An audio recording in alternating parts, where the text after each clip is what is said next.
ദേശമംഗലം പഞ്ചായത്തിലെ അടക്കമുള്ള വിവരങ്ങളുമായി സുജു ടി ബാബു കൂടി ചേരുകയാണ്. സുജു, രാവിലെ തന്നെ സുജു നിന്ന പോളിംഗ് ബൂത്തിലെ തിരക്ക് നമ്മൾ കണ്ടതാണ്. വനിതകളുടെ വല്ലാത്ത ഒരു സാന്നിധ്യം, നീണ്ട നിര അവിടെ കാണാനും കഴിഞ്ഞു. ഇപ്പോൾ എങ്ങനെയാണ് അവിടെ ക്യൂവിൽ നിരവധി ആളുകളുണ്ടോ? അവിടെ എത്ര ശതമാനത്തോളം പോളിംഗ് ആയിട്ടുണ്ട് പഞ്ചായത്തിൽ, ദേശമംഗലത്ത് വരവൂരും?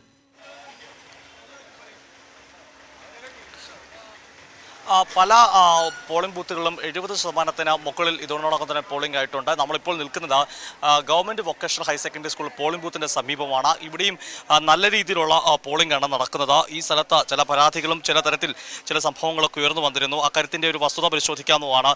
ഇപ്പോൾ UDF ഇവിടെ പറയുന്നത് പോലീസ് എത്തി UDFിൻ്റെ ഈ ബൂത്ത് ഏജന്റുമാരെയൊക്കെ അല്ലെങ്കിൽ പ്രവർത്തകരെ നീക്കാൻ ശ്രമിച്ചു എന്നാണ്. ഇപ്പോൾ നമ്മളിപ്പോൾ ഉള്ളത് LDFിൻ്റെ ഒരു കേന്ദ്രത്തിൽ. എന്താണ് എൻ്റെ നിങ്ങളുടെ ഒരു അഭിപ്രായം? അല്ല, അത് ന്യായമായ കാര്യത്തിലാണ് പോലീസ് പറഞ്ഞത്. അത് ബൂത്തിലേക്ക് ഇടിച്ചു കയറി നിൽക്കുന്ന പ്രവർത്തകരെയാണ് അവർ അത്തരത്തിൽ മാറി നിൽക്കാൻ അത്ര പ്രകോപനപരമല്ലാത്ത രീതിയിൽ തന്നെയാണ് പറഞ്ഞത്. അപ്പോൾ അതിനെ ഒരു പ്രഹസനം എന്നുള്ള രീതിയിൽ ഷോ ഇറക്കുന്നതിന് വേണ്ടിയിട്ട് അവർ ചെയ്യുന്ന കാര്യങ്ങളാണത്. അവർ വളരെ മാന്യമായിട്ടാണ് പറഞ്ഞിട്ടുള്ളതും പോലീസ് ഇടപെട്ടുള്ളതും. പോലീസ് നിങ്ങളോട് പറഞ്ഞിട്ടുണ്ടായിരിക്കും, പക്ഷെ നിങ്ങൾ മാറിയിട്ടോ അല്ലേ? നമ്മളോട് പറഞ്ഞപ്പോൾ നമ്മുടെ പ്രവർത്തകർ അതിൻ്റെ ഭാഗമായിട്ട് അവിടെ നിന്ന് മാറിക്കുകയും നമ്മുടെ പ്രവർത്തകരുമായിട്ട് അത് യാതൊരു തരത്തിലും പ്രകോപനപരമല്ലാത്ത രീതിയിൽ വേറൊരു വിഷയം ഉണ്ടായിട്ടില്ല. അവിടെ അവരാണത് പറയുന്നത്. പോലീസ് 2 കൂട്ടരോടും ആവശ്യപ്പെട്ടു, എന്നാൽ നിങ്ങൾ മാറി നിൽക്കുകയും യൂത്ത് കോൺഗ്രസ്സുകാർ എന്നാൽ പ്രകോപനം സൃഷ്ടിച്ചു എന്നാണ് പറയുന്നത്. അത്തരത്തിലാണ് ഉണ്ടായിട്ടുള്ളത്. അതാണ് സംഭവം നടന്നിട്ടുള്ളത്. ഇവിടെ അതിരിക്കട്ടെ, ഇവിടുത്തെ പോളിംഗ് എങ്ങനെയുണ്ട്? ഈ ബൂത്തിൽ പോളിംഗ് അത്യാവശ്യം നല്ല രീതിയിൽ തന്നെ പോളിംഗ് ഉണ്ട്. നമ്മുടെ നാട്ടുകാരനാണ് ഇവിടുത്തെ സ്ഥാനാർത്ഥി എന്നുള്ളത് കൊണ്ട് നല്ല രീതിയിൽ തന്നെ ജനങ്ങൾ അതുമായി ബന്ധപ്പെട്ട് പ്രതികരിച്ചിട്ടുണ്ട്. നല്ല രീതിയിലുള്ള റിസൾട്ട് ഉണ്ടാവും എന്നാണ് പ്രതീക്ഷിക്കുന്നത്. നല്ല രീതിയിലുള്ള പോളിംഗ് ഉണ്ട്. സിജു, നമുക്കറിയാം ഈ തെരഞ്ഞെടുപ്പ് പ്രവർത്തനം പ്രത്യേകിച്ച് LDFിൻ്റെ പ്രവർത്തനം ഈ ദൃശ്യങ്ങളിലേക്ക് പോയി കഴിഞ്ഞാൽ കൃത്യമായിട്ട് അവർ വോട്ടേഴ്സ് ലിസ്റ്റൊക്കെ വെച്ച് പരിശോധിക്കുന്നുണ്ട്. എല്ലാ പ്രവർത്തകർക്കും എത്തിയോ, അതിൻ്റെ കണക്കുകളൊക്കെ എടുക്കുന്നുണ്ട്. നമുക്ക് ചോദിക്കാം, നിങ്ങൾ ഈ കണക്കൂട്ടിയ പോലെ ആൾക്കാരൊക്കെ എത്തിയോ?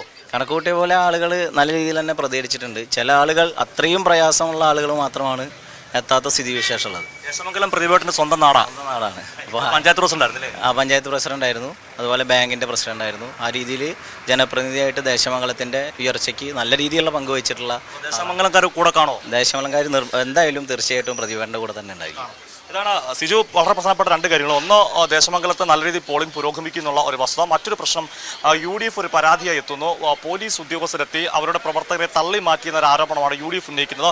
എന്നാൽ ഇപ്പോൾ LDFിൻ്റെ പ്രവർത്തകർ പറഞ്ഞ പോലീസ് ഉദ്യോഗസ്ഥർ ഇരുപക്ഷത്തോടും UDFിനോടും LDFിനോടും പറഞ്ഞിരുന്നു ആളുകളോട് മാറി നിൽക്കണമെന്ന്. പോളിംഗ് ബൂത്തിന് മുമ്പിൽ നിന്ന് LDF അത് അനുസരിച്ച് മാറി നിന്നും. എന്നാൽ UDF പ്രവർത്തകർ പ്രകോപനം സൃഷ്ടിക്കുന്നു എന്നാണ് ഇപ്പോൾ LDFിൻ്റെ ബൂത്ത് കമ്മിറ്റിയിലുള്ള പ്രവർത്തകർ പറഞ്ഞത്. UDF മറുഭാഗത്ത് അങ്ങനെയല്ല, പോലീസും അവിടുത്തെ സർക്കിൾ ഇൻസ്പെക്ടറുടെ നേതൃത്വത്തിൽ പ്രകോപനം സൃഷ്ടിക്കുകയും പ്രവർത്തകർക്കെതിരെ പ്രകോപനപരമായി പെരുമാറിയെന്നും അദ്ദേഹം ചില ഏജന്റാണെന്നൊക്കെ തരത്തിലുള്ള ആരോപണമാണ് UDF ഉന്നയിക്കുന്നത്. എന്തായാലും ദേശമംഗലത്ത് തെരഞ്ഞെടുപ്പ് പുരോഗമിക്കുകയാണ്. നല്ല രീതിയിൽ പോളിംഗ് ഉണ്ട്.